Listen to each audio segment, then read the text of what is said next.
Bismillahirrahmanirrahim. Assalamualaikum warahmatullahi wabarakatuh. Alhamdulillah, kita bersyukur kepada Allah Subhanahu wa taala. Sangat-sangat bersyukur kepada Allah Subhanahu wa taala. Karena sampai saat ini kita masih diberikan mata, telinga dengan pendengaran dan penglihatan kita. Kemudian tangan dan kaki masih berfungsi dengan baik, otak masih berfungsi dengan baik. Tadi pagi kita dibangunkan oleh Allah Subhanahu wa taala. Tadi malam kita ditidurkan oleh Allah Subhanahu wa taala. Allah yang menidurkan dan yang membangunkan diri kita, sahabatku. Kemudian Allah juga masih memberikan makan dan minum, dan kita masih bisa makan dan minum, sahabat-sahabat. Terus nikmat yang mana lagi yang mau kita dustakan, sahabatku? Apa iya betul kita ini hari demi hari, minggu demi minggu hanya memikirkan asam lambung, hanya memikirkan lemas, keringat dingin, hanya memikirkan kepala yang pusing terus, hanya memikirkan dada yang sakit terus. Sedangkan nikmat-nikmat yang lain masih ada. Ini baru di tubuh kita, belum lagi istri, anak, orang tua, mertua, rumah, kendaraan, semua Allah limpahkan kepada kita. Dan yang paling utama adalah nikmat iman, keyakinan kepada Allah Subhanahu wa taala. Karena dengan nikmat iman itulah kita masih diberikan kesempurnaan dalam hidup kita. Andai kata iman kita dicabut oleh Allah Subhanahu wa taala, meskipun kita sehat sesehat-sehatnya, maka tidak ada gunanya itu kita hidup. Kita tidak ada gunanya kita hidup kalau misalkan iman dicabut oleh Allah Subhanahu wa taala. Na'udzubillah min dzalik. Maka iman dan Islam ini kita perjuangkan, kemudian kita pupuk, kemudian kita berikan siraman yang baik, nutrisi yang baik. Dengan apa? Dengan ilmu. Tidak ada lagi untuk memupuk iman adalah ilmu. Ilmu apa? Ilmu yang paling utama adalah ilmu mengenal Allah Subhanahu wa taala. Ilmu tentang perjalanan hidup sampai ke surga. Itulah ilmu yang paling penting dalam kehidupan kita. Lebih penting dibandingkan ilmu kesehatan, lebih penting dibandingkan ilmu geografi, lebih penting dibandingkan ilmu-ilmu yang lainnya. Tetapi orang yang beriman mempelajari ilmu geografi, semakin tebal imannya. Mempelajari ilmu biologi, semakin tebal imannya. Mempelajari ilmu anatomi, mempelajari ilmu asam lambung, mempelajari ilmu penyakit-penyakit yang ada di dalam tubuh kita, semakin tebal dan semakin dalam imannya dan semakin kenal kepada Allahnya. Mempelajari ilmu apapun, kalau membuat kita semakin dekat kepada Allah, semakin ingat kepada surganya Allah, semakin ingat kepada jaminan Allah, maka itu dinamakan kebahagiaan yang hakiki, sahabatku. Bahkan kita sakit pun ketika kita semakin dekat kepada Allah, kita semakin munajatnya kepada Allah, semakin dekat dengan Al-Quran, semakin cinta dengan sholawat, maka sakit kita itu termasuk nikmat yang paling luar biasa dari Allah Subhanahu wa taala. Tapi sebaliknya, kalau misalkan kita diberikan, oleh karena itu sangat sayang sekali, sahabatku.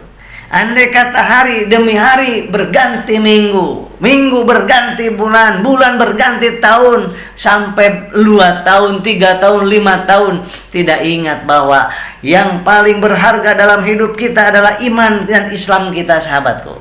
Bukan kesehatan, tapi kesehatan juga penting. Tetapi yang lebih penting lagi adalah memperbaiki iman kita.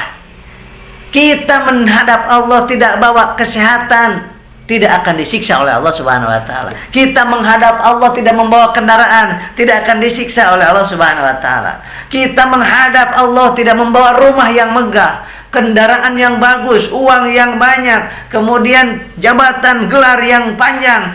Menghadap kepada Allah tidak membawa itu semuanya, maka tidak akan pernah dibenci, tidak akan pernah disiksa oleh Allah Subhanahu wa taala. Tetapi manakala kita menemui Allah Subhanahu wa taala di surga kelak, nggak nyampe ke surga. Kalau tidak bawa iman, nggak nyampe ke surga. Di alam barzah pun kita sudah tidak bisa apa-apa, sahabat. Sudah mendapatkan penderitaan yang sangat dahsyat ketika sedikit aja iman kita tidak bawa.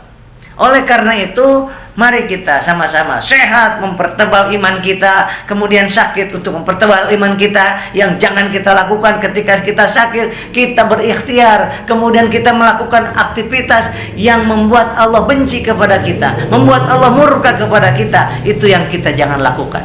Perbanyak kita sholawat, perbanyak kita sholat, perbanyak kita baca Quran, perbanyak kita dengerin Al-Quran. Kemudian dengerin tuh tausiah-tausiah ustadz-ustadz yang baik-baik yang Anda sukai, silakan. Yang penting membuat kita semakin adem, tenang.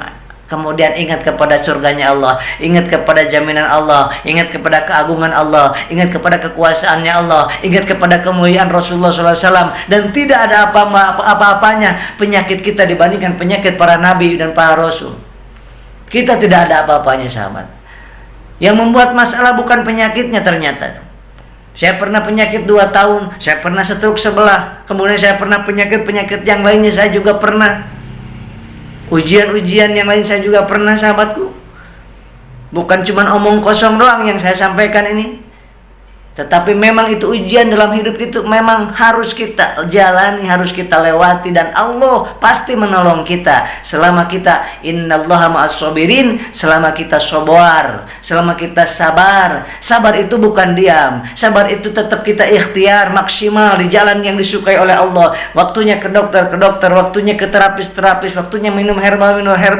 Tapi jangan lupakan kita bahwa iman nomor utama, sholawat, zikir, baca Quran, sholat, itu adalah kesabaran yang maksimal, ditambah lagi hasilnya yang menyembuhkan. Yakin seyakin-yakinnya hanya Allah Azza wa Jalla, bukan siapa-siapa, bukan obat apapun, hanya Allah Subhanahu wa Ta'ala. Maka dari itu sahabat-sahabat yang dimuliakan oleh Allah Subhanahu wa Ta'ala, kita senantiasa harus kuat iman kita. Kita sirami iman kita dengan sholawat. Kemudian apa yang saya sampaikan secara medisnya, psikologisnya, tauhidnya, bagi orang yang sedang pemulihan psikosomatis, ansietas, dan yang mengaku masalah di asam lambung, jangan fokus ke asam lambungnya, fokus itu masalahnya ada di memori Anda, ada di memori kita masalahnya itu. Maka kita perbaiki memori kita, ridho dengan ketentuan Allah, ikhlas dan syukur dengan hari ini, jam ini, menit ini, detik ini. Kemudian yang akan terjadi nanti, besok, lusa, kita serahkan sepenuhnya kepada Allah Subhanahu wa Ta'ala. Dan ingat tujuan kita adalah surganya Allah, bukan di dunia ini. Jadi gak usah khawatir, gak usah was-was, gak usah panik. Tetapi yang namanya cemas itu wajar, takut itu normal, sakit hati wajar, sedih wajar, khawatir wajar, karena kita orang yang normal. Kalau sudah tidak ada rasa takut, kita sudah tidak normal lagi sebagai manusia. Sudah tidak ada rasa cemas, kita tidak normal sebagai manusia. Tidak ada rasa emosi, gak ada sedih, gak sakit hati, itu gak normal sebagai manusia. Maka kita manusia ini diberikan kesempurnaan Allah Subhanahu wa Ta'ala. Dan bagaimana rasa yang kita rasakan ini, sehat dan sakit yang kita rasakan ini, ujian enak yang tidak enak, membuat kita semakin dekat kepada Allah Subhanahu wa Ta'ala, membuat kita semakin yakin bahwa Allah yang maha segalanya, Allah kuasa, makhluk tidak ada yang kuasa satupun. Yang mengaku raja semuanya tidak ada yang kuasa, hanya Allah yang kuasa. Hanya mengaku sebagai penguasa, mengaku sebagai raja, tapi sesungguhnya Allah sebagai raja yang sesungguhnya. Sahabat-sahabat yang dimuliakan Allah Subhanahu wa Ta'ala, sirami dengan zikir, dengan sholawat. Mari kita sholawat bersama-sama. Innallaha wa malaikatahu yusholluna 'alan nabi ya ayyuhalladzina amanu shollu 'alaihi wa sallimu taslima.